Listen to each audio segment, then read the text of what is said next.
जय हिंद, जय भारत। एक बार फिर से स्वागत करता हूं आप सभी लोगों का अपने चैनल लोन हेल्प इंडिया में। और आज के इस वीडियो में एक महत्वपूर्ण टॉपिक के बारे में बात करेंगे। एक क्रेडिट कार्ड के डिटेल्स में बात करने वाले हैं। जी हाँ दोस्तों, आज के इस वीडियो में हम लोग बात करने वाले हैं SBI बैंक के क्रेडिट कार्ड के बारे में।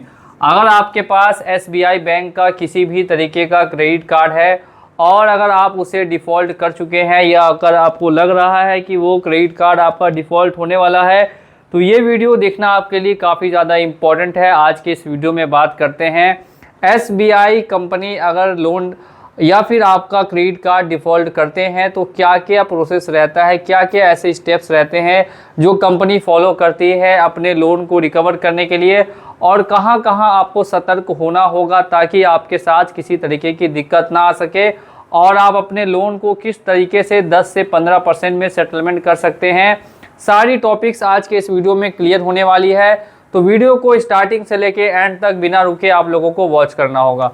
सबसे पहले बात करते हैं SBI के बारे में। SBI क्रेडिट कार्ड काफ़ी तरह के ऑफ़र करती है और काफ़ी तरह के लोगों को भी ऑफ़र करती है। हर तरह का सेम ही रूल है, तो मैं सेम तरीके से ही आपको बताने वाला हूँ। अगर आपने क्रेडिट कार्ड को डिफ़ॉल्ट किया है, क्रेडिट कार्ड को डिफ़ॉल्ट करते ही एज़ रेगुलर आपको कॉल्स, रिमाइंडर्स और ईमेल्स आना स्टार्ट हो जाते हैं। अब ऐसे में आप क्या कर सकते हैं कि ये कॉल्स, रिमाइंडर्स, ईमेल्स ये सभी आना आपके साथ स्टॉप हो जाए। अगर कोई भी आपके साथ समस्या आ रही है, प्रॉब्लम आ रही है, कोई भी दिक्कत आ रही है, तो आप सिंपली ईमेल कर सकते हैं customer care@sbicard.com पर। और अगर फिर भी नहीं मानते हैं तो आप प्रायर नोटिस भेज सकते हैं, जिसके लिए आप हमें ऊपर संपर्क कर सकते हैं। इस पर आपको सिंपली ईमेल करके बताना है सर आपकी ये प्रॉब्लम है। और SBI के साथ सबसे बड़ी प्रॉब्लम किस चीज़ को लेकर है, वो है इनके रिकवरी एजेंट्स। एक सबसे बड़ी दिक्कत इनको लेकर रिकवरी एजेंट्स को आती है। रिकवरी एजेंट्स इनके रिकवरी करने के लिए काफ़ी तेज़ी से घर पे पहुंचते हैं और बार बार होम विजिट करके धमकी देते हैं और मिनिमम ड्यू देने का प्रेशर बनाते हैं। पूरे ऑल इंडिया में ज़्यादातर जो रिकवरी वाले होते हैं वो मिनिमम ड्यू के लिए फोर्स कर देते हैं लोगों को, या खुद से भी कभी कभी पेमेंट कर देते हैं। अगर आप पेमेंट नहीं भी करना चाहते हैं तो वो खुद से पेमेंट कर देंगे और फिर आपको बोलेंगे किसी भी हालत में आपको पैसा देना होगा क्योंकि हमने आपका पैसा भर दिया है। ऐसी स्थिति में लोगों के अंदर डर बैठ जाता है कि सामने वाले व्यक्ति ने मेरे बदले पैसा दिया है तो अब हम इन्हें पैसा लौटा देते हैं। इस तरीके का ये लोग डर क्रिएट करते हैं और ये सच्चाई है। आप लोग भी इनसे वाकिफ़ होंगे या आने वाले समय में वाकिफ़ हो सकते हैं। अब अगले स्टेप की तरफ बढ़ते हैं। यहाँ तक तो ठीक था, चलिए यहाँ तक समझ में आता है कि आपको रिमाइंडर्स आते हैं, कॉल्स आते हैं, ईमेल्स आते हैं, और इसके बाद की कहानी शुरू होती है नोटिस से लेकर। जी हाँ दोस्तों, नोटिस, SBI के नोटिस, जिसमें कि सबसे इम्पॉर्टेंट है यहाँ पे इजी लीगल एसोसिएट से आ सकता है, और दूसरा आपको आ सकता है संधि ODR से।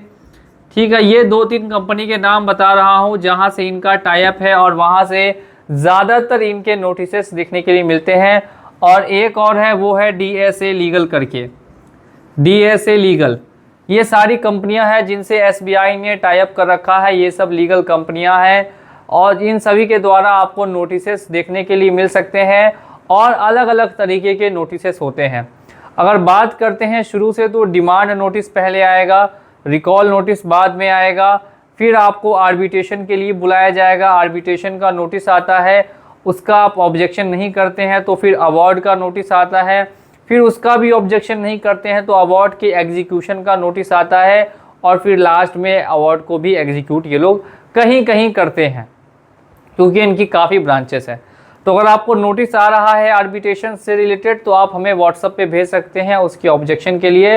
अब हम लोग नेक्स्ट स्टेप की तरफ बढ़ते हैं, अगले कदम की तरफ बढ़ते हैं कि आपको नोटिसेस आ गए, आपने इनका लोन नहीं दिया, 7 से 8 महीने हो गए। अब ध्यान देने वाली यहाँ पे बात ये भी है कि जब आप पेमेंट नहीं करेंगे तो 90 दिन बाद क्या होगा, आपका लोन NPA होगा। और ठीक लगभग अगर मैं समझूं तो 200 दिन कम से कम वेट कीजिए, 7-8 महीने वेट कीजिए, मिनिमम 200 दिन, यानी 7 से 8 महीने जब आपके पूरे हो जाएंगे उसके बाद आप इनके सेटलमेंट के लिए रिक्वेस्ट कर सकते हैं। या फिर अगर कॉल आती है तो कॉल पे सेटलमेंट के लिए बात कर सकते हैं, क्योंकि जो इनका सेटलमेंट है वो आपको आसानी से 10 to 15% में हो जाता है, 10 से 15% में हो जाता है आफ्टर राइट ऑफ। और अगर आप चाहते हैं कि नहीं हमारा लोन राइट ऑफ होने से पहले या क्रेडिट कार्ड राइट ऑफ होने से पहले हम सेटलमेंट कर लें, तो वो सेटलमेंट होता है 25% के अप्रॉक्सीमेट अमाउंट बता रहा हूँ, इसमें कम भी हो सकता है, 5%, 2% ज़्यादा भी हो सकता है। लेकिन आपके लिए जो अप्रॉक्सीमेट अमाउंट कम से कम का है वो 10 से 15% है, जो आप 7 से 8 महीने बाद कभी भी सेटल कर सकते हैं। क्या हमें सेटल करना ज़रूरी है?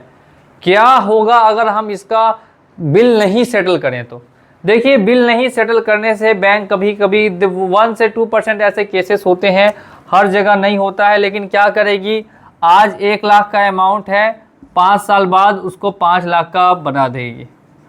ठीक है, ये आज 1 लाख का अमाउंट है, 5 साल बाद 5 लाख का बना के कॉल रिकवरी फिर स्टार्ट कर देगी, और फिर लीगल तरीके से भी आपको धमकी और डराने का काम करेगी, और आपके साथ फिर प्रॉब्लम क्रिएट हो सकती है। इस वजह से बस मैं बोलता हूँ कि जब भी पैसा आए, भले ही 2 साल बाद आए, 2.5 साल बाद आए, 3 साल बाद आए, 4 साल बाद आए, लेकिन अगर आपके पास अमाउंट आए तो आप इसे सेटलमेंट करके हटाइए। सेटलमेंट करके जो आपके गले में सांप है उसको हटाइए। ये करना काफ़ी इम्पोर्टेंट होता है। और अगर नहीं करते हैं तो फिर, पहले तो अभी नहीं हो रहा था, लेकिन अभी मुझे काफ़ी लोगों ने मैसेज किया था, BNS 316, 318 जैसा आप लोग जानते हैं, कुछ ऐसी मतलब SBI के कुछ जगह से ऐसे मिले हैं BNS 316, 318 का केसेस आप एज यूजुअल दिल्ली के साइड खास करके फाइल कर देते हैं। दिल्ली के आसपास का अगर एरिया है तो वहाँ, क्योंकि सबसे ज़्यादा इनके क्रेडिट कार्ड्स यूज़र भी हैं और सबसे ज़्यादा डिफ़ॉल्टर्स भी है। So this is all I want to say कि अगर आपके पास SBI का क्रेडिट कार्ड है, if you have credit card of SBI bank, then try to settle it at 10 to 15% after 7 to 8 month anyhow हाउ। 7 से 8 महीने के बाद कोशिश कीजिए कि 10 से 15% में निपटा के इसे हटा दिया जाए। अगर 10 लाख का भी है तो 1 लाख में निपट जाएगा, अगर 5 लाख का भी है तो 50,000 में निपट जाएगा, इसमें कोई झंझट नहीं होता है। अब अगर हम लोग बात करते हैं कि अब सिविल पे किस तरीके से इम्पैक्ट आएगा, क्या हम इसे फ्यूचर में जाके क्लोज कर सकते हैं? बिल्कुल, फ्यूचर में जाके आप इसे क्लोज कर सकते हैं। अगर आपको सिविल अपना ठीक रखना है, अभी फ़िलहाल के लिए आप इसे सेटल कर लें, और फ्यूचर में जाके आप इसे ठीक भी कर सकते हैं। वीडियो को देखने के लिए बहुत बहुत धन्यवाद। उम्मीद करता हूँ सारी जानकारी आपको इस वीडियो में मिल गई होगी। मिलेंगे अगले वीडियो में बहुत ही जल्द। जय हिंद, जय भारत।